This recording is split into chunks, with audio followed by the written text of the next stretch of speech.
आचारसंहिता जाहीर होईल अशा हिशोबाने आपण या ठिकाणी कार्यकर्त्यांची बैठक येणाऱ्या जिल्हा परिषदेच्या पंचायत समितीच्या निवडणुकीच्या निमित्तानं विचार विनिमय करावा आणि तालुक्यातील वेगवेगळ्या विकास कामाच्या संदर्भामध्ये काही अडचणी आहेत. भविष्य काळामध्ये सांगोला तालुक्याचं मॉडेल आपल्याला नव्या पद्धतीने उभा करायचा आहे. अशा पद्धतीचा एक वेगळा विचार भविष्य काळामध्ये आपण घेऊन जाणार आहोत आणि म्हणून ही बैठक आयोजित केलेली आहे. या बैठकीला व्यासपीठावर उपस्थित असलेले गेले अनेक वर्षापासून ज्यांनी माझ्यावर मुलासारखं भावासारखं प्रेम केलं अशा आमचे सगळे ज्येष्ठ मंडळी, मोठ्या संख्येने उपस्थित असलेल्या आमच्या सगळ्या माय भगिनी, सांगोला विधानसभा मतदारसंघातून बाळवणी गटातून आलेले सर्व जीवाभावाचे कार्यकर्ते, या ठिकाणी मोठ्या संख्येने उपस्थित असलेले आमचे सगळे पत्रकार मित्र, डिजिटल मीडिया, वडीलधारी मंडळी आणि माझ्या तरुण मित्रांनो, आणि मला माफ करा, माझ्या माहितीप्रमाणे बाहेर 1000-2000 लोक जागा नाही म्हणजे बाहेर बसलेले आहेत, त्यांच्यासाठी सुद्धा थोडंसं आज आपण कमी पडलो. त्याही सगळ्या मंडळींना माझा नमस्कार. आज या ठिकाणी मीटिंग बोलवल्यानंतर सांगोला तालुक्यामध्ये अनेक विचार नेमका आबा काय बोलणार, काय सांगणार, आबा काय करणार. आमदार सांगोला तालुक्यामध्ये वेगळेच असतात, पण आबाने काय चर्चा सुरू केली की त्याला मात्र रात्रंदिवस पत्रकार आणि चावडीच्या कट्ट्यावर बसून काम करणारे कार्यकर्ते, दीपक आबाशिवाय कोणाच्या तोंडात नाव नसतं, ह्याच्यापेक्षा आपण अजून काय करायला.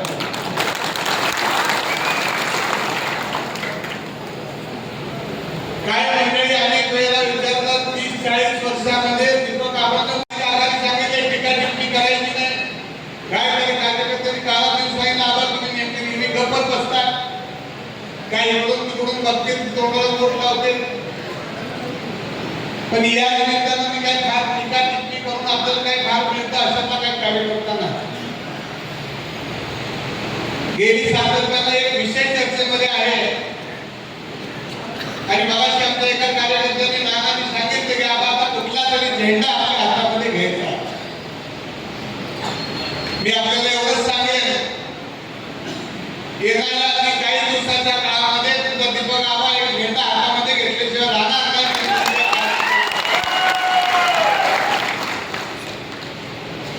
अनेक मंडळींना वाटतं आबा आमदार व्हायला पाहिजे, हे सगळ्याच कार्यकर्त्यांच्या, माझा असेल, शेतकरी कामगार पक्षाचा असेल, बापूंचा असेल, प्रत्येक कार्यकर्त्याला वाटतं की आपला नेता आमदार असावा. हा निसर्गाचा नियम आहे. पण मी ज्यावेळेला एकांतात बसतो त्यावेळेला विचार करतो, मी कालच्या अधिवेशनामध्ये नागपूरला गेलो.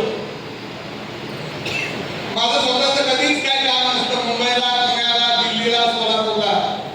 40 वर्षाच्या काळामध्ये सांगोला तालुक्याच्या विकासाचा असेल, कार्यकर्त्याच्या अडचणीत असेल, हीच कामं मी माझ्या आयुष्यामध्ये आजपर्यंतच्या काळामध्ये केली.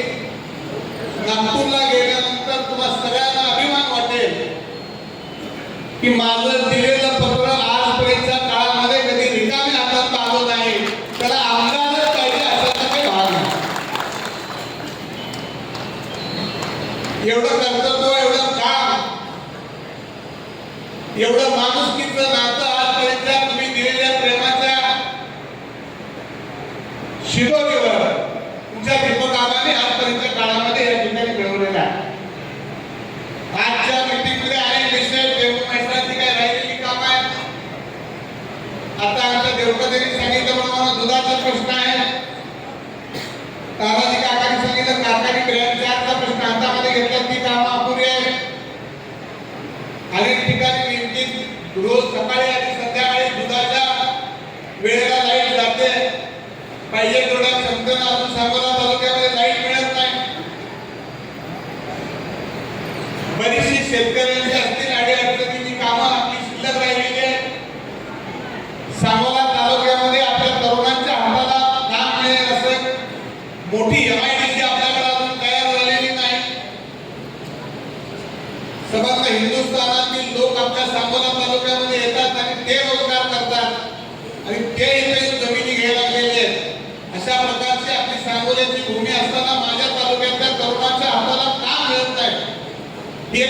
नसलेला मी कार्यकर्ता.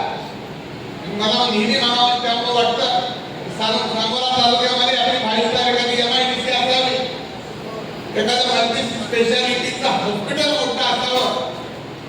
माझ्या दिवसभराच्या काळामध्ये 100 लोक 500 लोक मला भेटली तर 80% लोकांसाठी मला मिरजला असेल, सोलापूरला असेल, पुण्याला असेल दवाखान्यामध्ये फोन करावा लागतो. त्यावेळेला मी विचार करतो की ह्या सगळ्या सोयी माझ्या तालुक्यामध्ये का नाही. यापेक्षा दुसरा कुठलाही विचार माझ्याकडे आजपर्यंत काळामध्ये माझ्या डोक्यात नाही. आणि हे सगळं करायसाठी हा राजकारणाचा प्रपंच कैलासवासी काकांनी केला, काकींनी केला. आणि त्यानंतरच्या काळामध्ये मी असेल, आमची जय माता असेल, आपल्या सगळ्यांच्या आशीर्वादाने या ठिकाणी हे काम आम्ही आजपर्यंतच्या काळामध्ये करायचं ठरवलं. कार्यकर्त्यांनी आपल्या अनेक भावना या ठिकाणी व्यक्त केल्या. राजकारणामध्ये काम करत असताना थोडासा स्वभाव माझा आपल्या सगळ्यांनाच माहित आहे. त्यामुळे आजपर्यंतच्या काळामध्ये आमच्या मोठ्या बहिणीची चिठ्ठी आलेली आहे, तू पहिल्यांदा सगळ्यांच्या पुढे माफी माग की आजपर्यंत माझ्या काय बोलून कार्यकर्त्यांना काय चुकीचं गेलं असेल तर त्याला त्यांनी फार मोठं मनावर घेऊ नये म्हणून आमच्या चालकाची चिठ्ठी आलेली आहे. मला सासूबात फार त्याच्यामुळे मी आमच्या चालकाचं ऐकून माझ्याकडनं काय चुकून काय गेला असेल तुम्ही कार्यकर्त्यांची माफी मागा. कारण माझ्यासाठी नसते कोणतं बसलेलं असते कुणीतरी. आता तुम्ही मला सांगा मी मध्ये आजारी पडतो, सगळ्यांनाच माहित आहे. मी 40 वर्षामध्ये बिघाडे पत्रकार एक इंजेक्शन औषधाची गोळी कधी घेतली नाही. आणि मागच्या आठवड्यामध्ये आजारी पडलो आई इलेक्शन मध्ये. सगळे डॉक्टर सगळ्या तपासणी झाल्या, इनामदार डॉक्टर झाले, जांभूळ तालुक्यातले झाले, पुण्याचे झाले. आणि सगळ्यांनी सांगितलं तुम्हाला 2च गोष्टीची गरज आहे, 6 तासाची झोप आणि 8 तास मोबाईल बंद. आता मी काय करायला पाहिजे तर तुम्ही सांगा. तर पत्रकार मंडळी आहे ते माझं तो काय ठेवत नाही. मला आज पण काय आजार नाही. तुम्हाला अनेकांना काहीतरी वाटत असेल मला शुगर नाही, बीपी नाही, माझ्या तब्येतीची कुणी काळजी अजिबात करू नका. मी लई खरखरीत आहे. माझी काळजी करणारे तालुक्यात नाही. आबा काय करणार ना आबा कुठं तुम्हाला काय करायचं, आबा काय करणार तुमचं झालंय काय. माझी मी करायला ठरवायला समर्थ आहे. आबा कुठल्या पक्षात जाणार तुम्ही काय ठरवा तुमचं पक्ष. माझ्या मी काय काय ठरविलं ही माझा पक्ष आहे. मी त्या दिवशी सांगितलेलं या जिल्ह्याचे पालकमंत्री सन्माननीय गोरे साहेब आहेत. ते काय सांगितलं की आजपर्यंत मी अनेक मंडळींच्या बरोबर काम केलं, आता तुमच्या बरोबर काम करायचं ठरवलेलं आहे. आणि नागपूरच्या अधिवेशनामध्ये तुम्ही एक फोटो बघितला असेल अधिवेशनाच्या काळामध्ये. आणि म्हणून मी आज सांगेन की येणाऱ्या जिल्हा परिषदेच्या निवडणुकीमध्ये मी आणि बाबासाहेब देशमुख आम्ही दोघं मिळून हातात हात घालून आणि त्याचबरोबर या जिल्ह्याचे पालकमंत्री देवेंद्र फडणवीस आपले जयकुमार भाऊ गोरे ज्या सांगतील त्या पद्धतीनं या तालुक्यातल्या जिल्हा परिषदेची माझी दिशा असेल. ज्या भाऊंच्या नेतृत्वाखाली आणि बाबासाहेबांच्या सहकार्यानं येणाऱ्या जिल्हा परिषदेची माझी स्ट्रॅटेजी असेल. आता काळजी आमच्या दोस्तालाच जास्त. बापूने आम्हाला सांगितलं मला आबाच्या बरोबर काम करायचं, मला युती. बापू मी आपल्याकडे आजपर्यंत 40 वर्षाच्या काळामध्ये तुम्ही माझ्याबरोबर काम करा म्हणून मी एकदा तरी तुमच्याकडे आलो का. माझ्यावर आलो कोण, तुम्हीच आला. आणि दानन दीपक आबाची दानन तुम्ही अजून ओळखलीच नाही बापू असं मला वाटतंय. मगाशी आमच्या काही कार्यकर्त्यांनी सांगितलं, तुम्ही सगळ्यांनी क्लिप ऐकलेली आहे. तिथं सांगताना मला अभिमान आहे की जिल्हा परिषदेमध्ये काम करत असताना आमच्या अनेक मोठे गायकांना मला माहित नाही धनगर समाजाच्या एका मेंढराचं पोरगं उठवलं, जिल्हा परिषदेचं सदस्य केलं आणि जिल्हा परिषदेला सभापती केलं. ही दानन दीपक गावामध्येच असू शकते, इतर कुठल्या असू शकेल. गणेश कांबळे नावाचा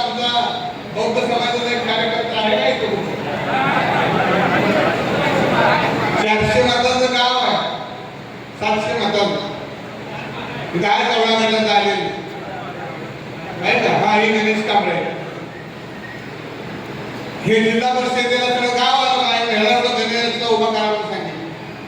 त्याची परिस्थिती कुठली आहे, त्याची जात कुठली आहे मला माहित नाही. मी त्यावेळेला शब्द दिला आणि गणेशला जिल्हा परिषदेचं सदस्य केलं. त्यामुळं कुणाला कुठं निवडून आणायचं ह्याचा नाम दीपकाबाचा अजून पण तुम्ही करू नका. आता इथे अनेक मंडळींनी काय गोष्टी सांगितलं की काय त्याच्याबद्दल काय मला म्हणायचं नाही, परंतु मला काळजी आहे की भविष्यातला सांगोला तालुका आपण लढवला पाहिजे. काल 2-3 वेळेला सांगितलं की आपण सोडून आम्ही सगळ्याचं ड्युटी करणारे वगैरे वगैरे वगैरे सांगितलं.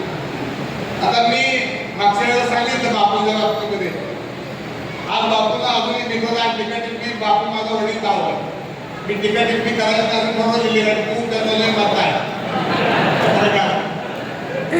आणि आज काही टीका टिप्पणी बापू करणार नाही, काही गोष्टी मला सांगाव्या लागणार, खरं बोललं पाहिजे.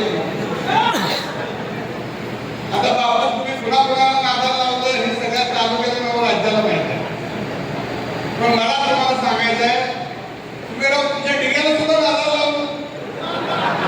डिग्या म्हणजे आमचा डिगू बापूचा पोरगा, त्याला नादाला लावलं. तुला जिल्हा परिषद तू गपचूप बस, तू गपचूप बस आणि हळूच स्वतः जाऊन त्याचा मतदारसंघ रिझर्वेशन टाकलं. आता ही पटते का सांगू अहो, मी तर आपल्याला सांगणार आहे इकडे आता हे आम्हाला काय करू काय, बापू तुमचं पोरं खरंच प्रेम असेल तर उघडपणानं माझ्या वटीत टाका टिकूला जवळे गटातनं कमळाच्या चिन्हावर त्याला टिकून हे आमचं गॅरेंटी होईल. ह्याची काय करायची काळजी करू नका. आपण सगळ्याला नादा लावा, स्वतः येताना तर त्याच्यात नादा लावतो. मी रोज ओरडते तुला ती चांगला माहिती तू साक्षीदारच आहे. आता आमचा कोण आहे सध्या दादा लवटे. आता दादा लवटे का बेटकर पण मौदाचा विचारा माहिती कसा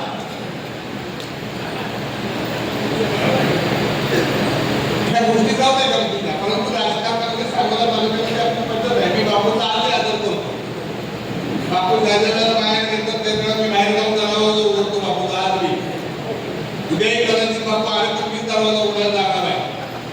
त्यांनी काय करावं ते त्यांनी ठरवायचं.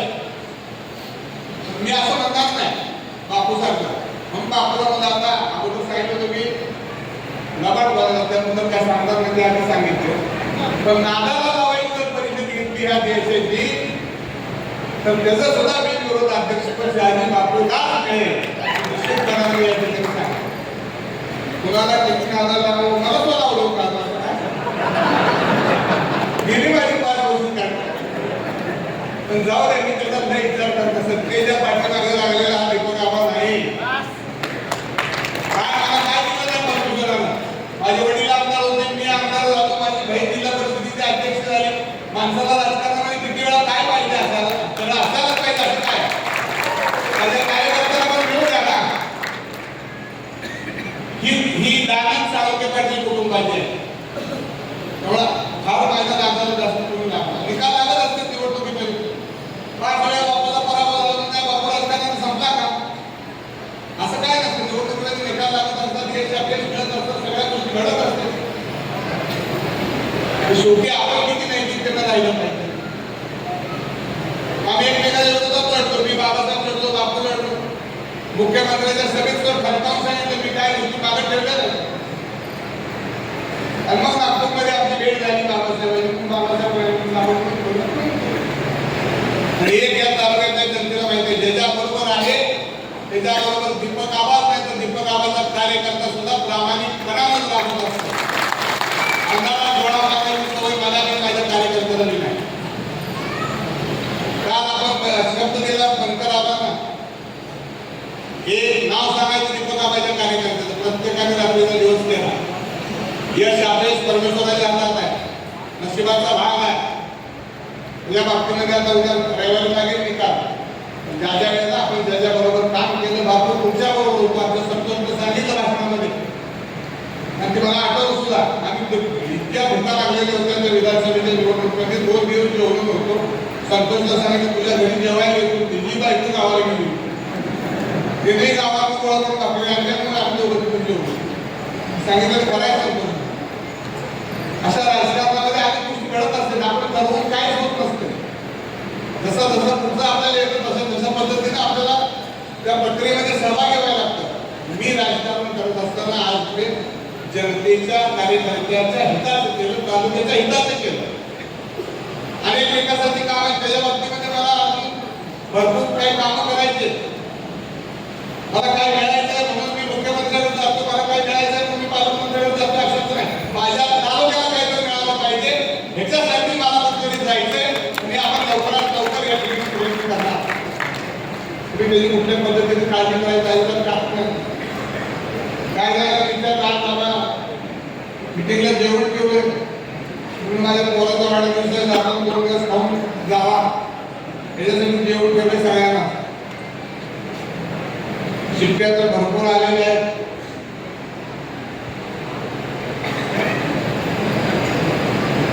या ठिकाणी बऱ्याच मंडळींनी भाषण केली, अनेकांना पद देण्याचा आपण प्रयत्न केला. नगरपालिकेची निवडणूक पार पडली, त्यामध्ये मला सगळ्यांना संधी देता आली नाही, काही जणांना माघार घ्यावी लागली. अनेक निवडणुकीच्या वेळेला अनेक ठिकाणी कार्यकर्त्याला बरेच वेळा थांबावं लागलं. पण मी एवढंच सांगेन इथून पुढच्या काळामध्ये कार्यकर्त्याला आता फारशी प्रतीक्षा करावी लागणार नाही. जास्तीत जास्त न्याय द्यायचं काम भविष्य काळामध्ये कार्यकर्त्याला हा देतो बाबा दिल्याशिवाय राहणार नाही, अशा पद्धतीचं काम भविष्य काळामध्ये सुद्धा आपलं निश्चितपणानं होईल एवढंच मी सांगतो.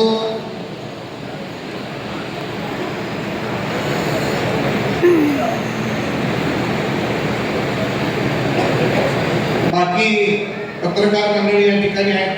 सगळ्यापेक्षा मी फक्त भितो पत्रकाराला, फारशी भीती वाटत नाही. कारण मी आज माझ्या ऑफिसमध्ये आपण सगळे पत्रकार आलेला की बोर्ड लिहिलंय आम्ही नसते वाचलाय समोर काय बोर्ड लिहिलंय, काय लिहिलं सांगतो. माणसांना नेहमी खरं बोलावं, म्हणजे आपण काय बोलतो हे लक्षात नाही ठेवलं तरी चालतंय. त्यामुळे मी माझंच वाक्य येते आणि माझ्या कार्यकर्त्याचं वाक्य, त्यामुळे मला लक्षात ठेवण्याची काय गरज नाही. मी बोलतो ते मी करतच असतो, कोणाची काय नाही म्हणत नाही, त्यातनं मागावर पण कधी घेत नाही. चुकलं असलं तरी सांग मी चुकलेलं आहे. ही माझी 40 वर्षाची काम करण्याची पद्धत आहे. परवाच्या दिवशी मीटिंग करली मी नागपूरला असताना आणि सगळ्यांना निरोप दिला.